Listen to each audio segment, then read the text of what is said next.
Je propose un exercice ici qui a pour but, pour les formateurs de l'Institut Camilli, de revenir à ce qu'est la respiration pour eux-mêmes, sur le thème « S'accueillir soi en tant que masseur ou formateur, s'accueillir soi et trouver son propre équilibre ».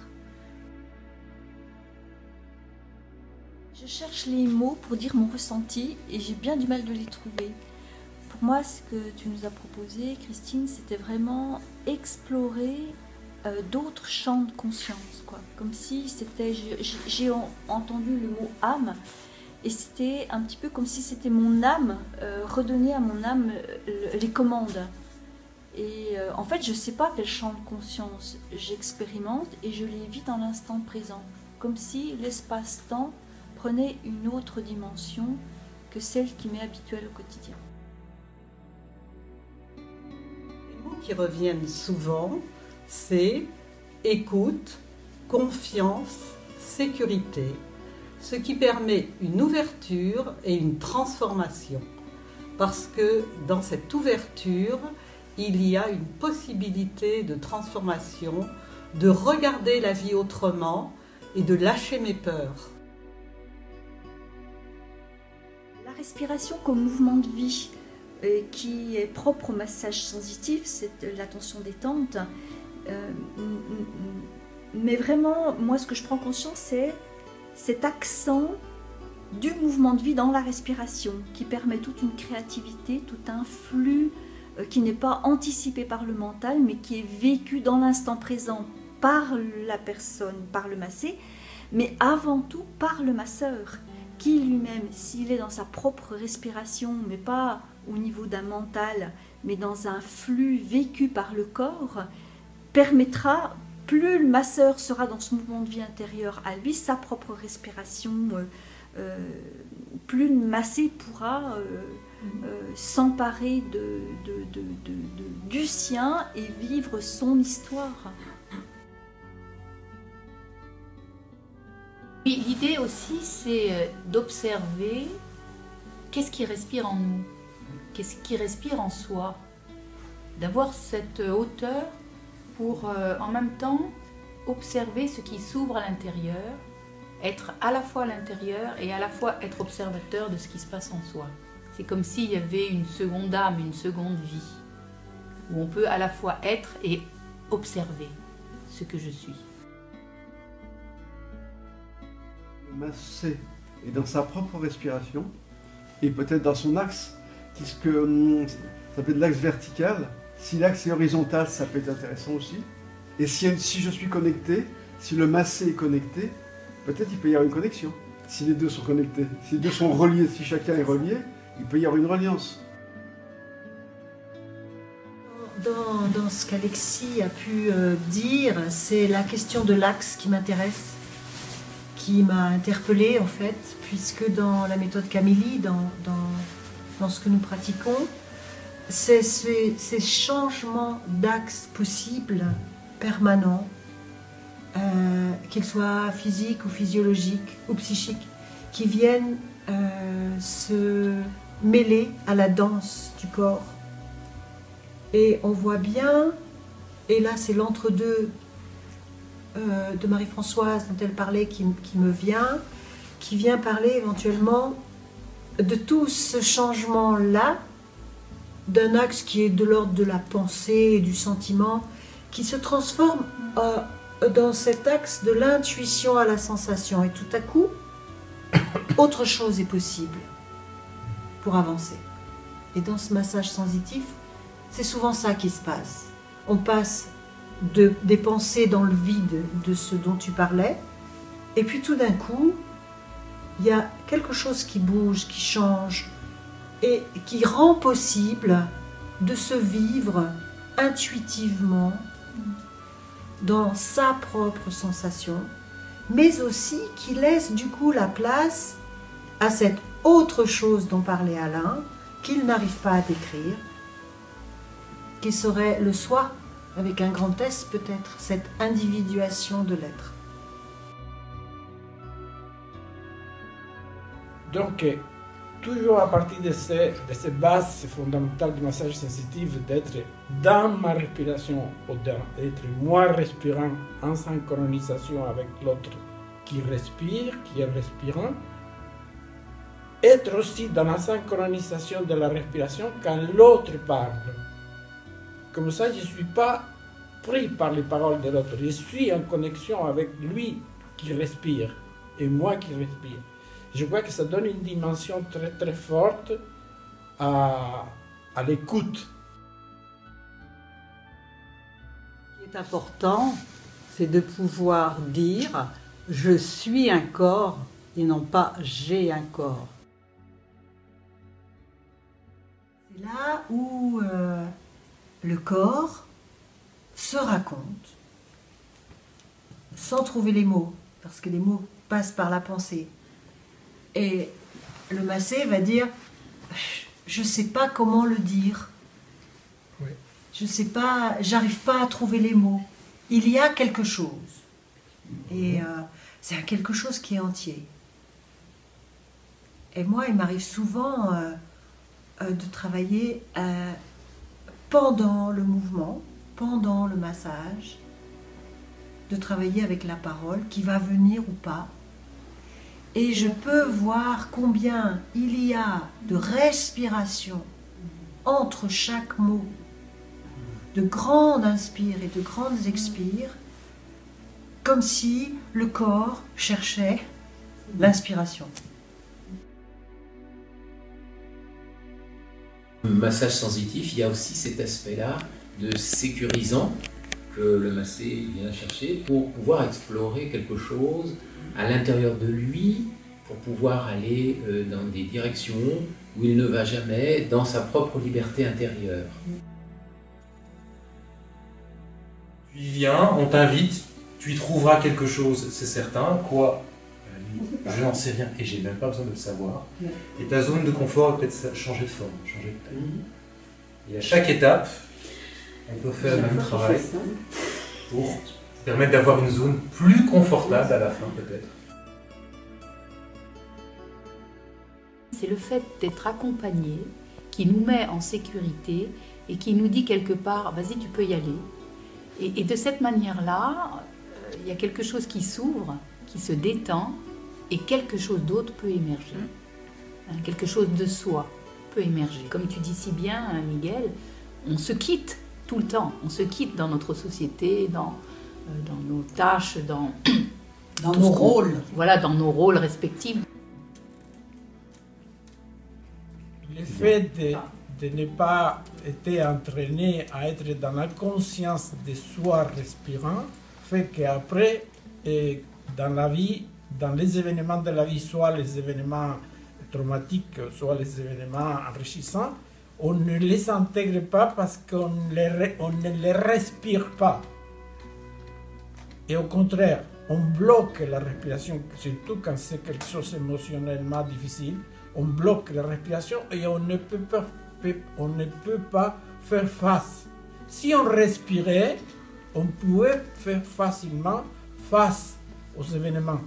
Et même les événements qu'on pourrait appeler positifs, c'est-à-dire événements agréables, on pourrait les intégrer mieux si on était dans la respiration. Ce que tu dis, Miguel, ça m'emmène encore un petit peu plus loin. C'est aussi créer cet espace de confiance et de sécurité qui disent « ok, je peux y aller » ou la personne « ok, elle peut y aller ». Parce que souvent on n'y va pas parce qu'on a peur. On a peur, on est habitué à aller rencontrer des choses qui sont peut-être pas forcément très sympathiques. Donc du coup, on est plutôt habitué à se protéger de tout ça. En massage sensitif, on crée le contexte de dire « voilà, je te propose ça, ok, tu peux y aller si tu veux. » Et tu explores ce que tu veux. Propre point d'appui, éventuellement prendre appui, donc utiliser les points d'appui de l'autre, comme en massage, mais en même temps savoir que si je peux avoir des points d'appui, mais je peux aussi moi-même ne pas en avoir besoin. Mais si c'est très rassurant et sécurisant, savoir que je peux le faire, mais que je peux me donner cette autorisation de prendre appui ou de ne pas prendre, mais c'est psychologiquement sécurisant. Et même en réduisant ma surface au sol, je peux avoir une grande stabilité, suivant comment je m'aligne aussi moi-même. Au niveau de ma colonne, l'axe, c'est comment je peux imaginer et visualiser ma colonne, tout mon axe, et éventuellement comme une grande surface. Et comment je ne me laisse pas happer par l'autre, même si je peux le regarder dans les yeux. Je suis face et je suis dans mon individualité plutôt que me perdre dans l'autre. Ce qui n'empêche pas d'avoir un contact oculaire avec l'autre, qui soit agréable, mais je ne me perds pas. Et je garde mon équilibre physique ou psychique. Le mouvement a commencé à se faire au niveau de mon corps, que je suis plus reparti sur ma propre tension, ma propre détente. Je trouvais très intéressant de se relever en tension-détente. Cet espace-là, je trouve intéressant de l'expérimenter avec l'autre, dans cet exercice qui se termine en duo, où l'équilibre est un équilibre intérieur, et pour paraphraser ce que disait Daniel, où on peut s'appuyer sur l'autre, et du coup, j'ai pas du tout eu le même sentiment d'espace seul que à deux.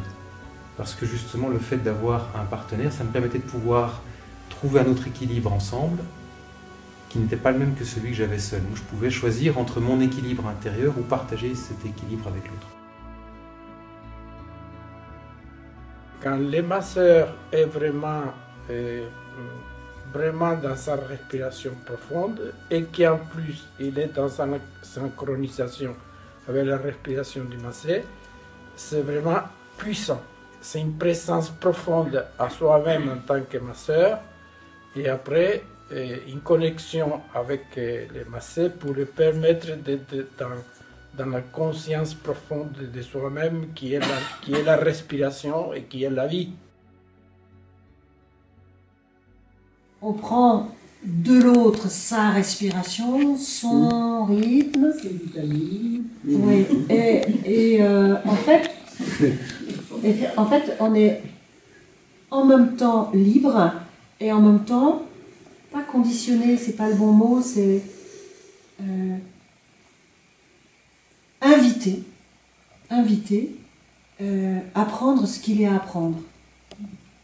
Donc c'est pas du tout enfermant. C'est pas enfermant. Voilà, il y a une richesse et une abondance qui est accessible au massé et qui est offert par le masseur sans que ça le démunisse. Voilà.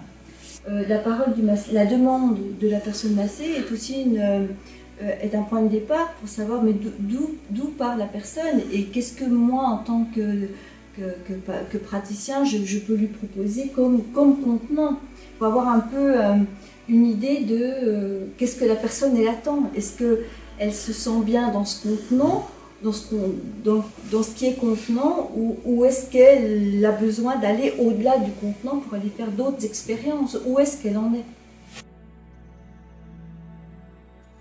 Lorsque le massé commence à exprimer son ressenti, on est dans l'écoute.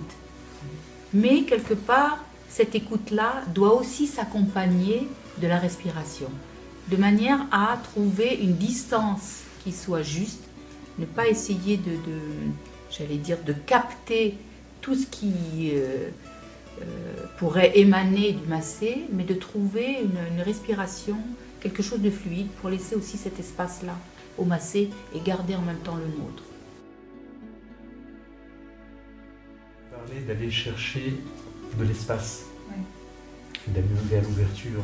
Et moi, le phénomène que ça a créé au début, c'est j'ai créé un espace que je vais dire vide, qui s'est automatiquement rempli de pensées, et progressivement, je suis redescendu dans le corps, dans l'exercice, le mouvement, et dans une recherche d'équilibre. Le fait, par exemple, d'être allongé, dans lequel le corps est totalement stable puisqu'il est appuyé, passer de allongé à debout, à obliger, par le changement d'axe, par le changement de position, de revenir à quelque chose de beaucoup plus centré sur moi et éviter de repartir dans des idées, des préoccupations que l'esprit peut amener.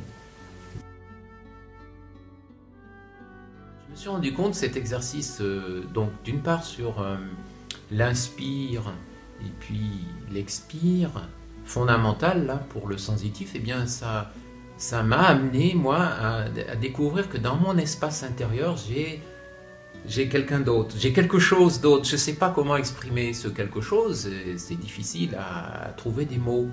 Et puis, lorsque je me suis mis à deux, effectivement, j'ai encore senti beaucoup cette présence de l'autre plus, cette force-là, quelque chose d'autre. Voilà.